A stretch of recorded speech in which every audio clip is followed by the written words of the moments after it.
dark truths are often buried under centuries of tradition, doctrine, and fear. But not everything that was removed from the Bible was done out of irrelevance. Some things were taken out because they challenged the very foundation of what people were supposed to believe. The Tripartite Tractate from the Nag Hammadi Library is one of those ancient texts that throws a grenade into everything you thought you knew about God, creation, and humanity's place in the universe. Forget the sanitized versions you've been handed. This is the raw, unsettling account the early church didn't want you to read. We've been told there is one God, all-knowing, all-powerful, perfect in every way. But according to the Tripartite Tractate, that's not the full story. There was a being, Yaldabaoth, arrogant, flawed, and blind, who declared himself God after creating the material world. This isn't speculation. The text outlines a creation story where Yaldabaoth, a lower emanation from the higher divine realm, the pleroma, acted out of ignorance and pride. Sophia, an emanation from the highest divine source, sought to create without her counterpart, a decision that led to Yaldabaoth's birth.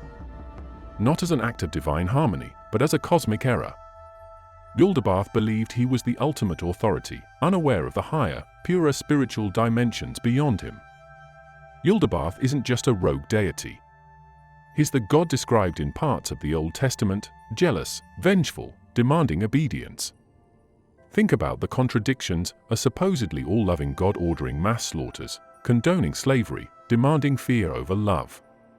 The Gnostics, the early mystics of Christianity, recognized the inconsistencies and concluded that the God of the Old Testament wasn't the true source, but a deceiver keeping humanity trapped in ignorance. That's why the early church fathers branded them as heretics. It wasn't because their ideas lacked substance, it was because those ideas exposed uncomfortable truths. Yaldabaoth didn't stop at creating the material world. He manufactured a host of lesser beings, the Archons, designed to maintain control over humanity. These Archons, according to the Tripartite Tractate, manipulate human perception, clouding awareness with material distractions and false systems of power. Religion, politics, societal norms, all tools of control designed to keep humanity ignorant of its divine spark. And here's the part that should make you sit up: the Archons didn't just exist as some ancient myth. Their influence is embedded in the systems and institutions people bow to, ensuring that the truth remains buried. But the most shocking revelation is what this means for humanity. The physical body, according to Yaldabaoth's creation, was intended to be a prison. Lifeless. Useless. Until Sophia, out of guilt, infused it with a fragment of divine light, something Yaldabaoth didn't anticipate. That spark is the reason humans possess consciousness, creativity, and the capacity to question authority. To the Archons, this was a problem. Knowledge, gnosis, threatened their dominion. The very essence of what makes you was never meant to exist, at least not according to the false god who thought he was in charge. This wasn't some obscure belief held by a fringe cult. The Gnostics thrived in the early centuries of Christianity, presenting these ideas openly. It was only after the rise of orthodoxy, backed by Roman authority, that their texts were banned, their teachings declared dangerous. Imagine that, a global institution shaping spiritual belief for millennia by erasing texts like the Tripartite Tractate from history. And when the Nag Hammadi texts were discovered in 1945, it wasn't just an archaeological find. It was a disruption, a revelation that the official narrative wasn't just incomplete, it was manipulated. The Tripartite Tractate pulls no punches. It claims the world isn't the loving creation of a benevolent deity, but a flawed construct by a being who mistook himself for God. Humanity wasn't lovingly crafted, but formed as an accident, corrected only by a rebellious act from Sophia. And the so-called God-demanding worship? Not the highest power, but a cosmic fraud, desperate to keep his creation ignorant. Conflict isn't just a human experience, it's cosmic. According to the Tripartite Tractate, long before humanity emerged, there was a war, an all-out struggle between dimensions, entities, and ideologies. Forget the peaceful creation narratives you've heard. This was chaos, deception, and rebellion on a scale beyond comprehension. The higher spiritual realm, the pleroma, represented perfection, unity, and knowledge. But outside that, something fractured. Sophia's unauthorized act of creation wasn't just a personal mistake, it triggered a cosmic chain reaction that dragged higher spiritual beings into conflict with a rogue force determined to assert absolute control. Yaldabaoth, having fashioned the material realm, wasn't content with just creating a flawed world. He wanted dominion. His first move? Sealing off the higher realms, cutting off humanity from the source of true knowledge. But the entities from the pleroma, those who remained aligned with the true source, weren't going to sit back and watch a delusional being hijack reality. They intervened. That intervention wasn't some diplomatic gesture. It was war. Not with swords or weapons, but with manipulation of dimensions, consciousness, and reality itself. Yaldabaoth responded by creating the Archons, powerful beings acting as enforcers, controlling not just physical reality but also the layers of perception. Think of them as cosmic gatekeepers. Their job? Keep humanity distracted, ignorant, and chained to the illusion that this material world is all there is. They designed intricate systems, false religions, authoritative structures, and psychological traps to keep consciousness from expanding beyond their control. This wasn't about physical conquest, it was about intellectual and spiritual domination. The battlefield was the human mind. And while Yaldabaoth consolidated power, factions within the higher realms launched a counteroffensive. Their strategy? Infiltration. They couldn't just rip apart the fabric of reality, Yaldabaoth's arrogance had fortified it. So, they took a different approach, subtlety. They embedded sparks of knowledge into humanity, clues, myths, symbols, all designed to awaken those capable of seeing beyond the veil. Gnostic teachings weren't just random philosophical musings, they were coded messages, survival tools in an interdimensional conflict. Every Gnostic gospel, every suppressed text was a fragment of a larger plan to undermine Yaldabaoth's grip. But Yaldabaoth wasn't clueless. He adapted. Seeing that direct oppression wasn't enough, he twisted the infiltration strategy against itself. He allowed fragments of truth to circulate but corrupted them, turning potential awakenings into new forms of control. The Archons manipulated spiritual teachings, turning them into dogmas that served their agenda. Concepts like sin, guilt, and blind obedience weren't moral guidelines, they were weapons. Psychological warfare at its finest. If humanity couldn't be kept ignorant, it would be kept confused, constantly chasing false paths. What makes this even more complex is the inner conflict among the higher entities themselves. Not all beings from the pleroma agreed on how to handle the situation. Some believed direct intervention would destabilize reality further. Others argued that leaving humanity under Yaldabaoth's rule was an unforgivable abandonment. These disagreements weren't philosophical, they were strategic. Intervene too aggressively, and you risk fracturing the cosmos further. Move too slowly, and humanity's spark of divine consciousness could be extinguished entirely. This wasn't just Yaldabaoth versus the pleroma, it was a multi-layered conflict with shifting alliances, betrayals, and tactical gambits. Meanwhile, Yaldabaoth, increasingly paranoid, intensified his efforts. He didn't just rely on the Archons. He created elaborate cosmic systems, astrological influences, time cycles, and karmic loops to trap souls in endless reincarnation cycles. Break free? Not so simple. Every attempt to transcend was met with resistance from forces designed to pull consciousness back into the grind of material existence. Birth, suffering, death, repeat. A perfect prison camouflaged as a natural order. But the higher realms had their own countermeasures.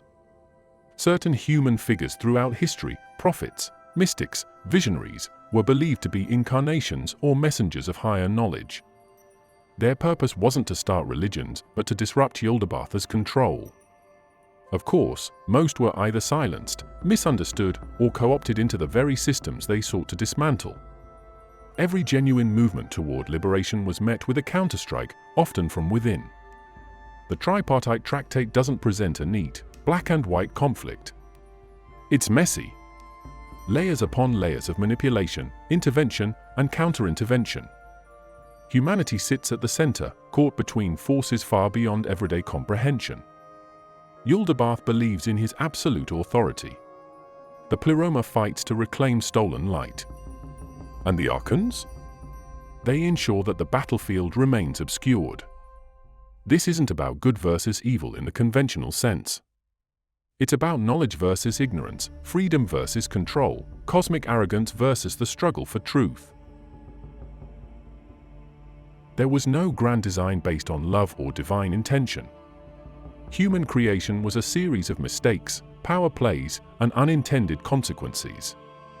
It was messy, accidental, and far from the perfect image you've been taught.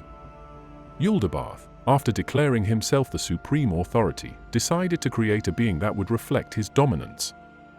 He didn't do it out of benevolence, he did it to reinforce his control. Humanity wasn't crafted as a gift, humans were manufactured as tools, extensions of a god's arrogance, designed to populate and maintain his flawed, material construct. But Yaldabaoth couldn't bring his creation to life. He formed bodies, empty shells without consciousness. This failure wasn't just a technical glitch, it was a blow to his ego.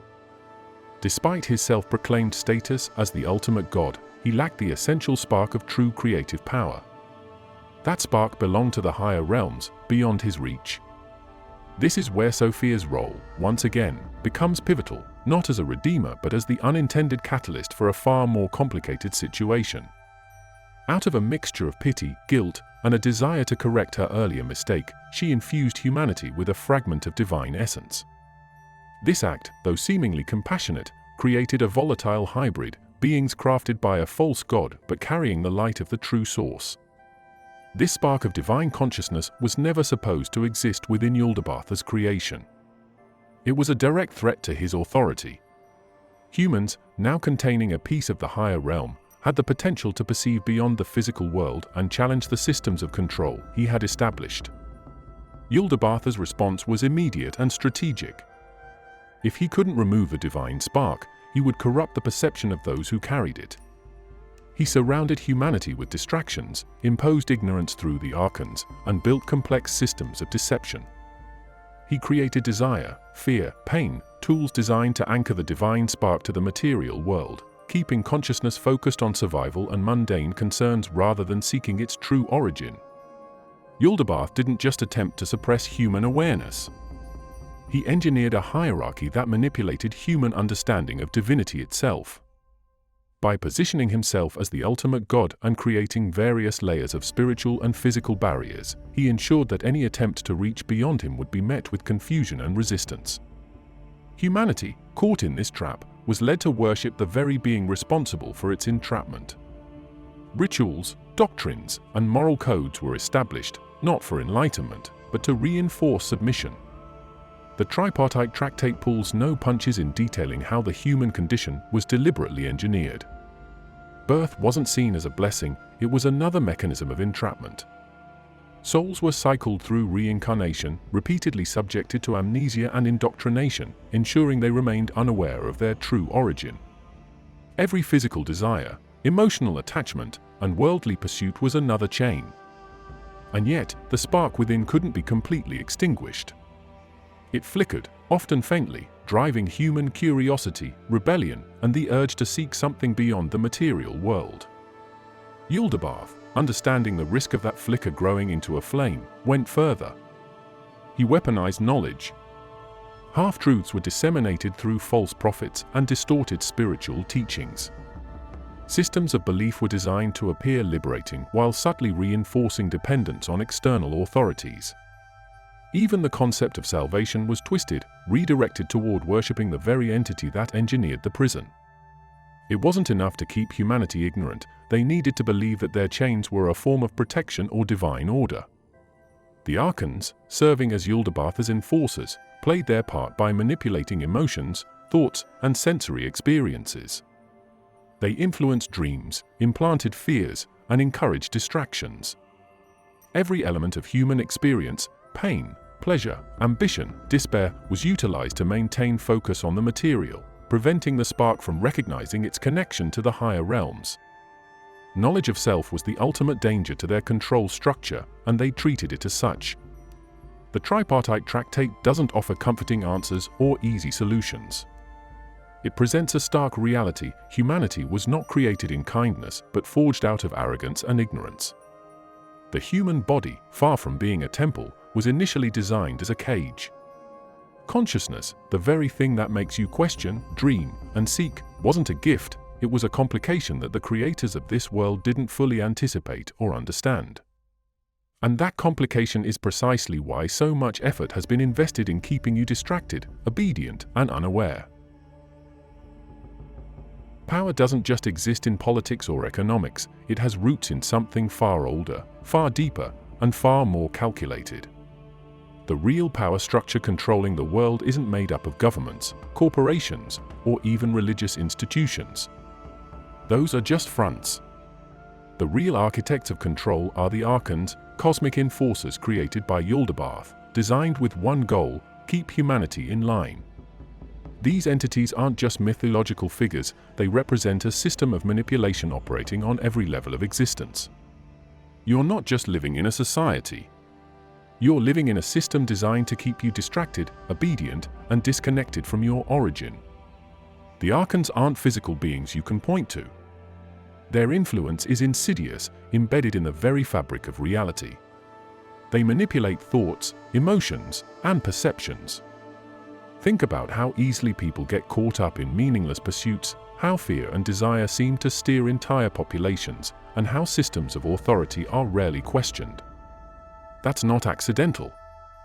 The Archons thrive on chaos and ignorance, ensuring humanity remains preoccupied with survival, consumption, and conflict rather than seeking knowledge of its true nature. Their strategy is disturbingly effective. They operate through hierarchical structures, mirroring Yaldabaoth's delusional claim of supremacy. These structures manifest in the world as layers of authority, from religious dogmas that demand blind faith to political systems that promise change but perpetuate control. Every layer is designed to reinforce dependency. When people seek answers, they're funneled into institutions that offer comforting half-truths while steering them away from genuine understanding. The Archons don't just want obedience, they want willing submission. There's a difference. Coercion sparks rebellion. Manipulation breeds loyalty. And they've perfected that art over millennia. One of the Archons' most dangerous tools is the manipulation of time and memory. The Tripartite Tractate implies that linear time itself is part of the trap, a construct that keeps humanity anchored in the material world, constantly looking forward or backward but never inward. By controlling perceptions of past, present, and future, the Archons ensure that individuals remain reactive, caught in cycles of regret, hope, and fear. Reincarnation isn't portrayed as spiritual evolution but as a recycling process, souls thrown back into the system, stripped of memory, forced to repeat lessons under the illusion of progress. Religion, as described in the text, isn't exempt. In fact, it's central to the Archons' control. They infiltrated spiritual teachings, twisting them into dogmatic systems that prioritize obedience over understanding. Concepts like sin, punishment, and divine wrath weren't designed to enlighten, they were designed to intimidate. By positioning Yaldabaoth as the ultimate authority and branding alternative perspectives as heresy, the Archons ensured that questioning the system became synonymous with risking eternal damnation. That's psychological warfare on a cosmic scale. Fear is the oldest form of control, and they use it relentlessly. But fear isn't their only tactic. Pleasure, too, is weaponized. The material world is saturated with temptations and distractions, endless pursuits of wealth, status, and sensory gratification. The Archons don't care if you're happy or miserable, as long as you're focused on anything other than your true origin. Pleasure and pain are just two sides of the same coin, tools to keep consciousness tethered to the physical. And while people chase fleeting highs or wallow in lows, the spark within remains dormant.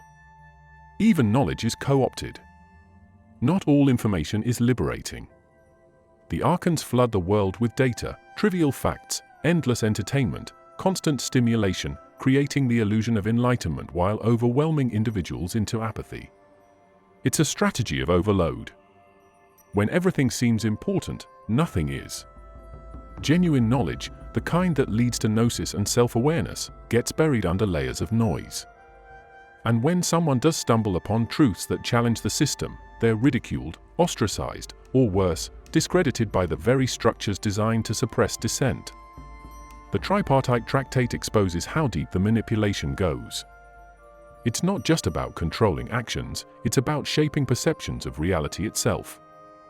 The Archons create false narratives, cultural myths, and societal norms that become self-reinforcing.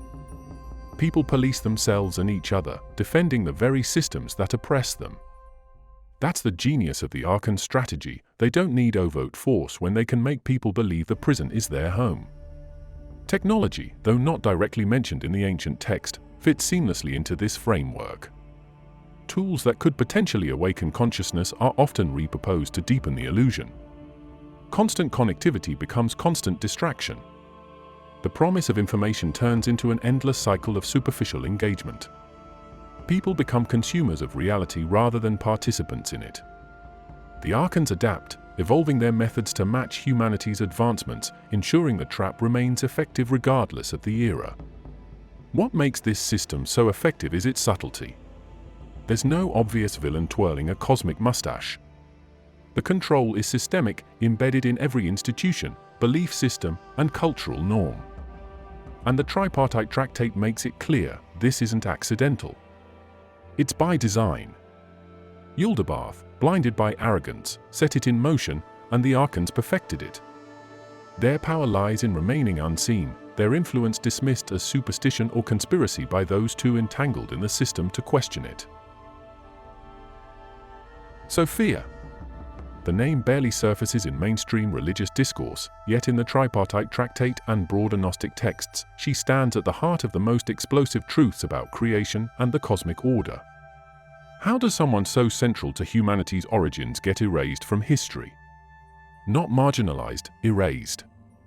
Her story is the blueprint for everything that went wrong and everything that could challenge the status quo. The early Gnostics didn't just mention Sophia as a side character, they framed her as the catalyst, the trigger for the flawed creation that gave rise to Yaldabaoth and the material world.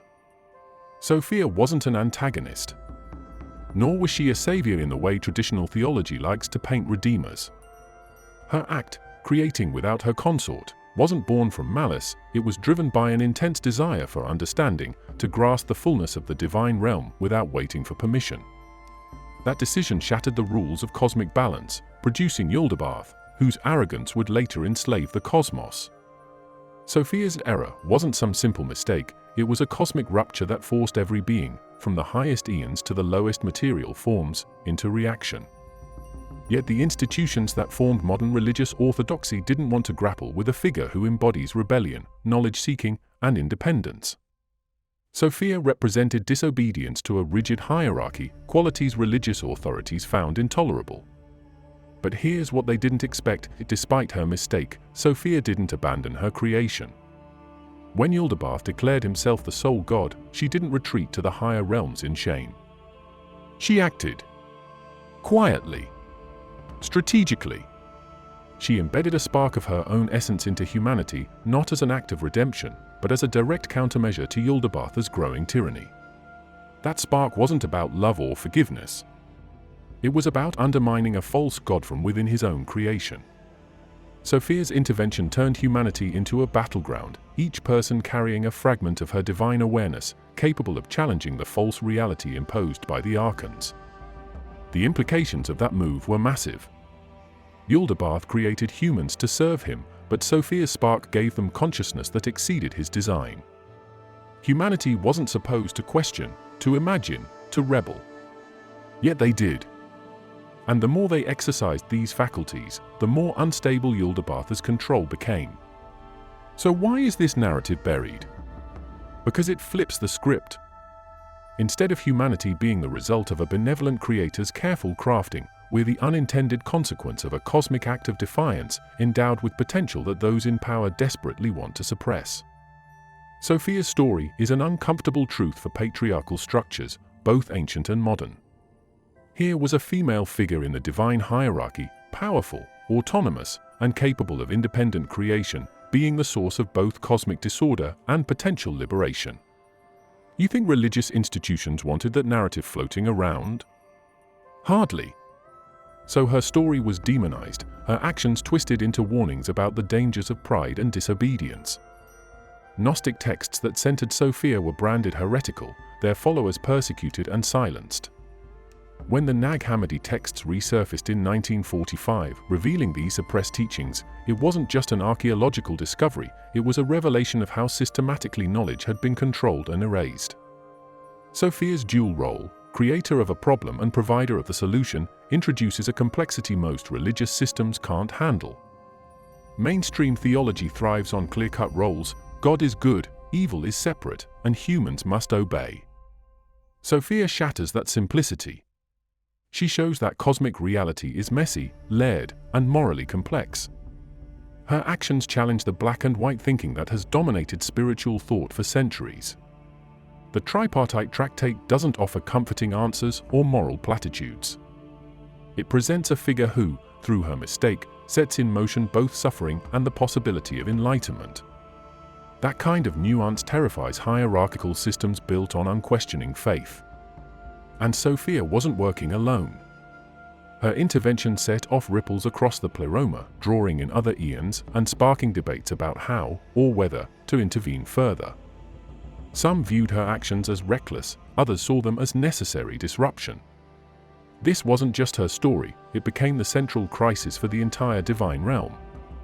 Yet, despite the cosmic backlash, she persisted, not through brute force, but through subtle infiltration. Her method wasn't direct confrontation, it was subversion. By placing a piece of herself in humanity, she turned every human being into a potential agent of awakening. That spark within us, originating from Sophia, is what the Archons have been battling to suppress ever since. Yaldabaoth's solution was control through fear, distraction, and misinformation. But no amount of manipulation could fully extinguish what Sophia ignited. Even when humans forgot their origin, that spark drove them to seek truth, challenge authority, and explore beyond the confines of their imposed reality. This wasn't a coincidence. It was by design, her design. What makes this even more radical is the implication that the path to awareness doesn't come from external salvation, but from internal recognition of the divine spark Sophia placed within. Institutions that depend on gatekeeping spirituality found this narrative intolerable. If people realized they didn't need priests, rituals, or dogmas to access divinity, if they understood that the power resided within them, entire structures of control would crumble. The Tripartite Tractate doesn't waste time sugarcoating the truth about humanity's essence. It exposes a brutal reality: human beings are vessels, biological containers engineered for control, but inside that structure is something the Archons and Yaldabaoth never fully accounted for: a fragment of divine essence. So how do you contain a threat that can't be physically restrained? You attack its perception. That's exactly what Yaldabaoth and his Archons did. They couldn't remove a divine spark, so they buried it under layers of illusion, conditioning, and psychological warfare. The human soul, the carrier of that divine fragment, is constantly bombarded by forces designed to keep it ignorant of its origin. Every sensory input, every emotional trigger, every cultural norm serves to reinforce the illusion that the physical world is all there is. You're not just born into a body, you're born into a system meticulously designed to trap your awareness. And it's not just about physical distractions. The Archons weaponized human psychology. They introduced desire and fear as twin mechanisms of control, keep people chasing pleasures and running from pains, and they'll never stop to question why they're caught in the cycle to begin with. The Tripartite Tractate makes it clear the body was constructed to be a cage. Hunger, fatigue, lust, pain, all engineered experiences to tether consciousness to material reality. The divine spark might reside within, but it's constantly suffocated by the demands of the flesh. But that wasn't enough for Yaldabaoth. He understood that even amidst suffering, humans might start asking dangerous questions, questions that could lead them inward toward that hidden spark. So he escalated. He manipulated belief systems, creating external gods and authorities that demanded worship and obedience. If people sought the divine, they'd be directed outward to a distant, authoritarian deity rather than inward where the true connection existed. Religion became a tool not of enlightenment, but of redirection. And the irony? people ended up venerating the very being responsible for their enslavement, convinced they were serving a higher purpose. The Tripartite Tractate doesn't present this as some abstract metaphor. It's explicit: the soul is under siege. The Archons operate across dimensions, influencing thoughts, dreams, and emotions to keep that divine spark dormant. They exploit memory, ensuring that each incarnation wipes away previous knowledge. Reincarnation isn't presented as a path to spiritual growth, it's a containment loop.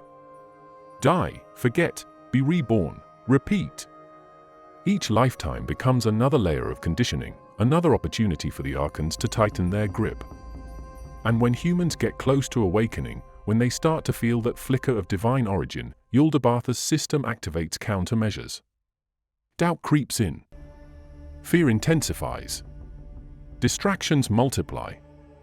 Anything to pull consciousness back into the material and away from the inner truth. It's not accidental that spiritual seekers often encounter their greatest struggles just as they begin to perceive the illusion. That's the system defending itself. The body-soul dynamic outlined in the Tripartite Tractate is a cosmic tug-of-war. On one side, the biological construct, perfectly designed to ensnare. On the other, the divine spark, constantly pressured but never fully extinguished. And that spark is dangerous precisely because it's not passive. It remembers. Buried beneath layers of conditioning, there's an awareness that knows the material world is a facade. That memory, faint as it may be, is what the Archons fear most. Because once the spark fully awakens, the entire control structure begins to unravel. The Archons aren't complacent. They evolve their tactics. Ancient methods of control, fear of gods, threats of punishment, still work, but they've adapted to exploit modern consciousness too. Endless information floods the mind, overwhelming it with noise so the inner voice is drowned out. Comfort becomes a trap. Convenience becomes a cage. And all the while, that spark is there, dimmed, ignored, but never gone. When it comes to history, the real story is often what gets erased. The Tripartite Tractate is one of those texts that didn't just vanish by accident, it was systematically buried. Why? Because what it reveals isn't just inconvenient. It's explosive. It calls out the power structures that have shaped human thought for over 2 millennia. If you think the early church fathers were just sorting through harmless philosophical disagreements when deciding which texts made it into the Bible, think again. This was about control. The text didn't just get lost. It was deliberately suppressed. By the 2nd and 3rd centuries CE, Christianity was splintered into competing factions. Gnostic groups were gaining traction, offering perspectives that completely undermined the emerging Orthodox narrative. The Gnostics weren't claiming to reject Christ, they were claiming to understand his teachings on a level the Orthodox Church either couldn't grasp or didn't want people to hear. The Tripartite Tractate exposed the very foundations of the organized religious structure for what it was, a system of control built on fear, obedience, and the worship of a false god. The stakes were massive. If people believed the Gnostics, that the creator of the material world was a flawed, ignorant being, and that true divinity was beyond the God of the Old Testament, it would dismantle the theological hierarchy being built. The bishops, priests, and emerging church authorities didn't just need people to believe in God. They needed people to believe in their version of God, one that justified obedience, submission, and the authority of the church. The Tripartite Tractate was the opposite of that narrative. It told people the spark of divinity was inside them. No priest, no temple, no sacrifice required. That's not a message institutions founded on control can tolerate. So the campaign to suppress Gnostic texts went into full force. By the time of the First Council of Nicaea in 325 CE, the agenda was clear: unify doctrine, eliminate dissent. Books that didn't align with the approved narrative were branded heretical. They were burned, banned, and their followers persecuted. Gnostic communities, once thriving in places like Egypt, Syria, and Greece, were systematically dismantled. The Tripartite Tractate, along with dozens of other texts, was buried, literally hidden away to avoid total destruction. The reason we have it today is because someone, likely a Gnostic monk, knew the purge was coming and took steps to preserve it. That's how the Nag Hammadi Library was discovered in 1945 or 17 centuries later. But ask yourself, why go to such lengths to erase a text if it was just myth or speculation? Institutions don't waste time crushing harmless ideas. They target threats. The Tripartite Tractate didn't just present theological differences, it challenged the legitimacy of the entire power structure that had begun to shape Western civilization. The Church wasn't just offering spiritual guidance. It was consolidating political power. By the 4th century, Christianity wasn't just a religion, it was becoming the official ideology of the Roman Empire. And you can't build an empire on a foundation that tells people the system is a lie. This wasn't a passive process. It was aggressive. Heretics weren't just excommunicated, they were hunted, tortured, and executed. Texts were sought out and destroyed with military precision. The Gnostics didn't just lose a theological debate, they were obliterated from history books. The winners wrote the narrative, painting Gnosticism as dangerous, confusing, even satanic. Public memory was rewritten so thoroughly that most people today have never even heard of the Tripartite Tractate, let alone understood why it was so dangerous to those in power. And what's even more staggering is how effective that suppression was. For over 1,600 years, these ideas were lost to the public. The Bible became the uncontested narrative, shaping moral codes, legal systems, and cultural norms across continents. Meanwhile, texts like the Tripartite Tractate, which challenged the legitimacy of earthly authority and urged people to seek direct, personal knowledge of the divine, sat in clay jars, forgotten in the Egyptian desert. When the Nag Hammadi texts were finally uncovered, the academic and religious establishment scrambled to downplay their significance. They called them Gnostic fantasies, heretical ramblings, or early Christian diversity to neutralize the threat. But anyone who reads the Tripartite Tractate without bias can see what's at stake. This isn't just some alternative perspective on spirituality. It's a direct indictment of a global system built on a false premise. Reality is not what you think it is. Everything you've been taught about God, creation, and your place in the universe has been carefully constructed to keep you in the dark. The world you see isn't just a flawed creation. It's a manufactured system, a layered construct designed to trap your consciousness. The question isn't whether you've been lied to. The real question is, how deep does the deception go?